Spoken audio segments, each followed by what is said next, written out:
नमस्कार सर्वांना. आता 2 दिवसावरच मकर संक्रांती आहे. मकर संक्रांती म्हटलं की तिलाचे लाडू, चिक्की हे आलंच, बरोबर. मग त्यासाठी मी आज बनवते तिलाचे लाडू माझ्या पद्धतीने. चला बघूया. ही बघा, ही जी गुलाची वाटी आहे त्याच्यामध्ये मी गूळ भरून घेतले. ह्याच वाटीच्या मापाने मी 1 वाटी पॉलिश केलेले तिल घेतलेत आणि 1 वाटी शेंगदाणे घेतलेत आणि तेच वाटीच्या मापाने मी गूळ घेतले आणि थोडंसं तूप मला लागेल 2 चमचे म्हणूनसाठी मी हे तूप घेतलंय, गोवर्धन तूप. कढई घेतली आहे. कढई जरा जाडसरच घ्यायची. आता हे आपल्याला लाडू करायचा असेल तर काय याच्यामध्ये साहित्य जास्त आपल्याला काय लागत नाही. तुम्ही यामध्ये वेलची घालू शकता, जायफळ पण घालू शकता, चण्याची डाळ पण घालू शकता, पण मी तसं काहीच घेतलेलं नाही. मी फक्त या 4 वस्तूमध्येच तिलाचे लाडू बनवणार आहे. चला तर मग रेसिपीला सुरुवात करूया. पॉलिशवाले तीळ मी याच्यासाठी घेतले का जे बिना पॉलिशचे तीळ असतात ना त्यामध्ये खूप कच वगैरे असते आणि किती जरी तुम्ही साफ केलात ना तरी ती कचकच लागतेच लागते. म्हणूनसाठी मी पॉलिशवालेच तीळ घेतले. हे जरा महाग आहेत पण मी पॉलिशवालेच तीळ घेतले. जरी पॉलिशवाले आपण तीळ घेतले ते सुद्धा साफ करूनच घ्यायचे ताटामध्ये, त्याच्यामध्ये सुद्धा असू शकते कच. चला तर मग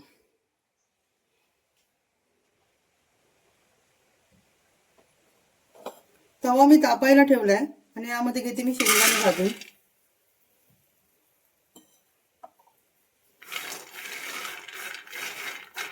जरा जरा साधारण भाजून घ्यायचे. आता लाडू मध्ये ना काले काले कुठे कुठे डाग दिसतील म्हणून जरा साधारण असं भाजून घ्यायचे म्हणजे त्याची साल निघाली पाहिजे.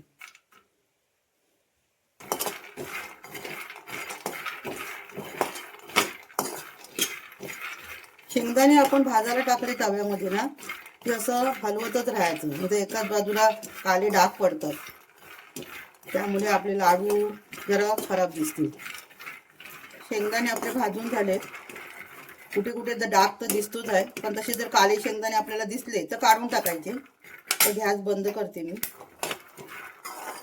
गॅस बंद केला तरी सुद्धा असे शेंगदाणे असे फिरवतच राहायचे कारण का तवा गरम असतो ना. आता मी हे शेंगदाणे सोलायचे, तुम्हाला एक ट्रिक दाखवते, नक्की बघा व्यवस्थित लक्ष देऊन. मी हा एक नॅपकिन घेतलाय. आता यावरती हे भाजलेले शेंगदाणे आहेत ना, हे बघा, हे सर्व असे घेते.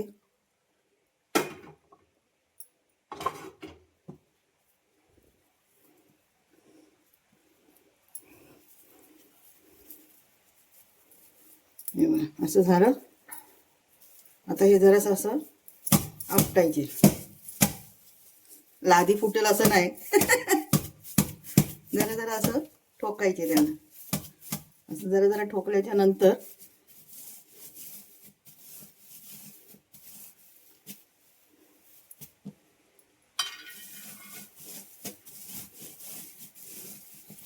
म्हणजे आपण जे ताटामध्ये घेऊन शेंगदाणे असे सोलतो त्याच्याने आपले हात सुद्धा भाजतात आणि ते एक एक एक घेऊन किंवा हातावरती चोलतो आपण तर आपले हात भाजतात. या कपड्याच्या याच्या मदतीने ना हात भाजत नाही आपलं. हे बघा आले ना सगळे सोलून. आता जर थोडे आहेत आपल्याला साल्टीवाले दिसतात आहेत तर पुन्हा जरासं असं हे करायचं.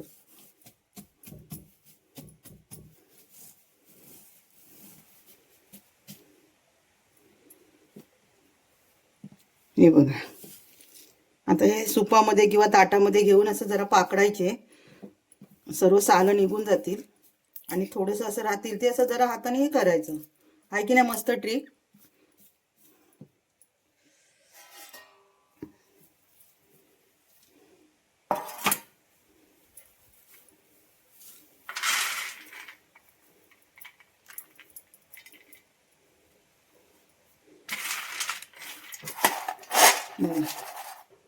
आता मी हे पाकडते सर्व आणि सर्व हे शेंगदाण्याचा भुस्सा आहे ना तो काढून टाकते. हा खलबत्ता घेतलाय मी. आता ह्यामध्ये ना हे शेंगदाणे सर्व मी ठेचून घेते.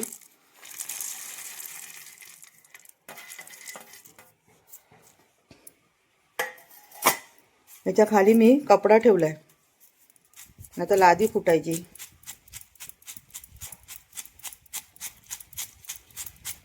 जास्त पण चुरा करायचा नाही. कोकणामध्ये सर्वीकडे बघाल ना, सर्व वाड्यांमध्ये घराची कामं सुरू आहेत. सगळीकडे ठोक ठाक चालूच आहे. चांगली गोष्ट आहे. कोकणामध्ये नवीन नवीन नवीन घरं बांधली जातात आहेत. हे बघा मस्त ना चुरा झाला, एकदम मीडियम, जसं भरट करतो आपण तसं. हे बघा आता हे बस झालं, तर हे काढून घेते मी.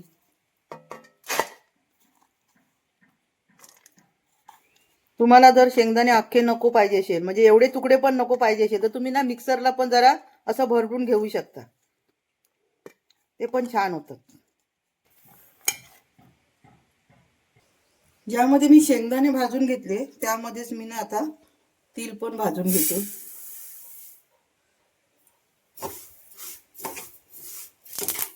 तीळ तडतड भाजलेल्याचा आवाज येतोय बघा, तडतड उडतात आहेत तीळ सर्वकडे.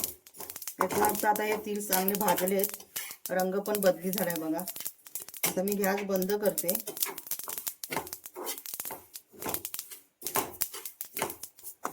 शेंगदाणे भाजून सोलून कुटून घेतले मी, तीळ पण भाजून झाले.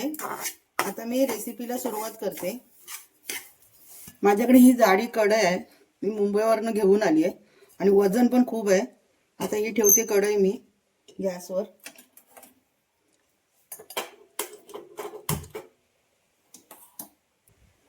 यात घालते मी 2 चमचे गोवर्धन तूप.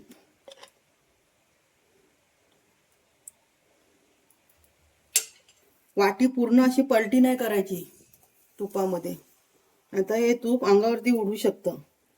हे बघा अलगद टाकायचं, ती काळजी घ्यायची.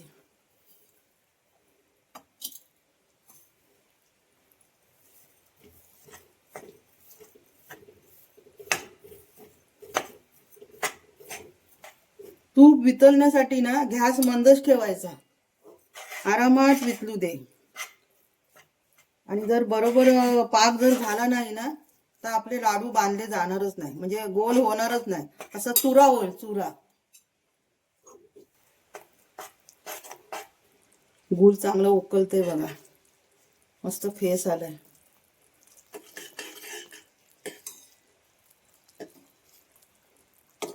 चांगलं मस्त उकळू द्यायचं. गूळ चांगलं मी मंद आचेवरती 10 मिनिटं मी चांगलं उकळून घेतलं.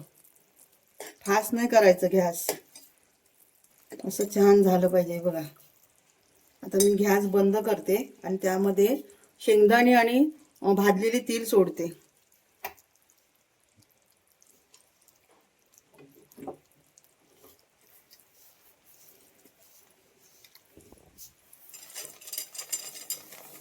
शेंगदाणे सोडले, तीळ,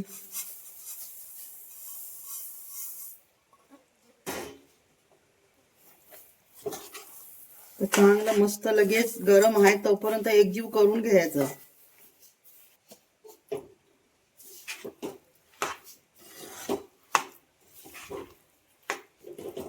यावरती मी जरासं तूप सोडते, म्हणजे आपल्या हाताला चिटकणार नाही.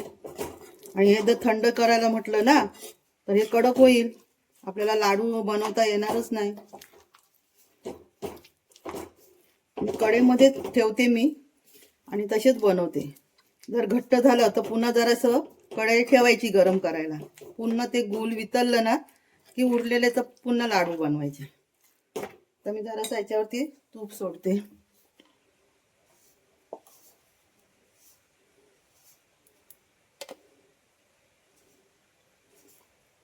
हात भाजता तर जरासं हाताला लावायसाठी पण तूप घ्यायचं. हे मी हाताला लावायसाठी जरासं तूप घेतले वाटीमध्ये. आता हे लाडू बनवायला आपलं हे मिश्रण तयार आहे. आता मी जरा हाताला तूप लावून घेते बघा.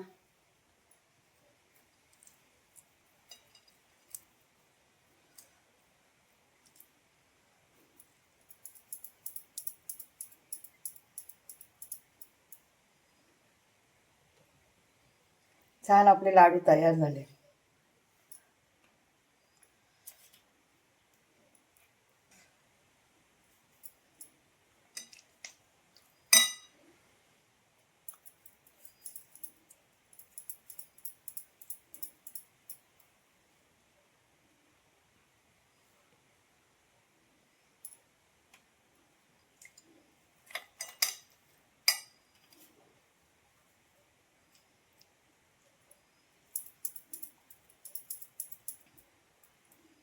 हातामध्ये जसं येतंय तसं मी बनवते, छोटे मोठे, कारण का खूप गरम आहे, हात भाजला जातोय माझा.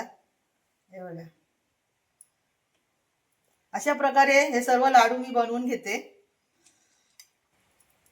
गूळ चांगलं मी 10 मिनिटं चांगलं कढवून घेतलं मंद आचेवर, आणि त्यामुळे लाडू काय छान होतात आहेत बघा.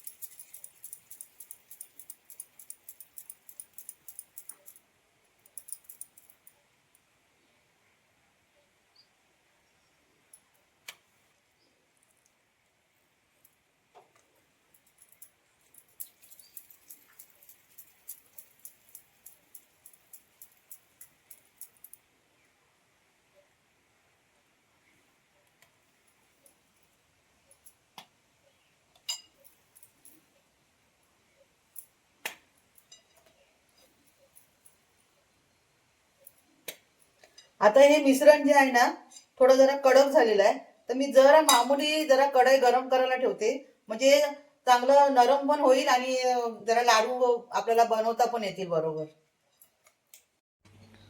छान आपले तिलाचे लाडू तयार आहेत. मी यामध्ये 2 चिक्क्या बनवल्या, एक माझ्यासाठी आणि एक तुमच्या काकांसाठी. तिलाचे लाडू आपले तयार आहेत. मी हे तिलाचे लाडू करण्यासाठी फक्त 4च वस्तू घेतल्या: शेंगदाणे, तीळ, गूळ आणि तूप. मी माझ्या पद्धतीने केलेले हे तिलाच्या लाडूची रेसिपी तुम्हाला कशी वाटली? आवडली तर नक्की कमेंट करून मला सांगा. आणि व्हिडिओ आवडला तर नक्की माझ्या व्हिडिओला लाईक, सबस्क्राईब करा. चॅनलवरती जर नवीन असाल तर सबस्क्राईब करायला विसरू नका. आता भेटूया पुढच्या सुंदर व्हिडिओमध्ये. धन्यवाद. मकर संक्रांतीच्या तुम्हा सर्वांना खूप खूप शुभेच्छा. तिलगुल घ्या आणि गोड गोड बोला.